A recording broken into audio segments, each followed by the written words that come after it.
Welcome खुश आमदीद lifestyle with Shazia में आप सबको मेरा सलाम। तो जी गाइस, आज हम बताएंगे कि लाल लोबियों को कैसे बॉईल किया जाता है और ये कितनी जल्दी बॉईल हो जाता है। तो सबसे पहले मैंने आधा किलो जो है वो लोबिया लिया था लाल, उसको अच्छे तरीके से धो के 8 घंटे के लिए भिगो के रख दिया था। देखिए कितने अच्छे से लोबिया हमारा फूल चुका था, बहुत ही अच्छा फूल चुका है। अब ली है एक कढ़ाई, उसके अंदर इसको लोबिया को डाल देंगे और ऊपर से पानी डाल देंगे। पानी के 2 जो है बॉल डालेंगे और थोड़ा सा नमक डाल देंगे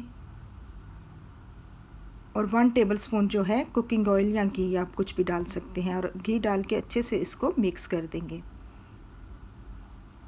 अब इसको तकरीबन आधे घंटे के लिए लो फ्लेम पे पकने देंगे। आधा घंटा तकरीबन हो चुका था। अब जो है देखें, चेक करते हैं कि लोबिया हमारा पक चुका है कि नहीं। पहले ऊपर से जो झाग होती है वो उतार देंगे। इस तरीके से आपने चमचे के साथ, इस पे वैसे इतनी ज़्यादा नहीं, लेकिन कुछ लोबिया होता है कि उस पर बहुत ज़्यादा आती है, तो झाग को इस तरीके से आपने चमचे के साथ इसको उतार देना है। आप पूरी रात भी इसको भिगो के रख सकते हैं और 8 घंटे के लिए भी भिगो के रख सकते हैं।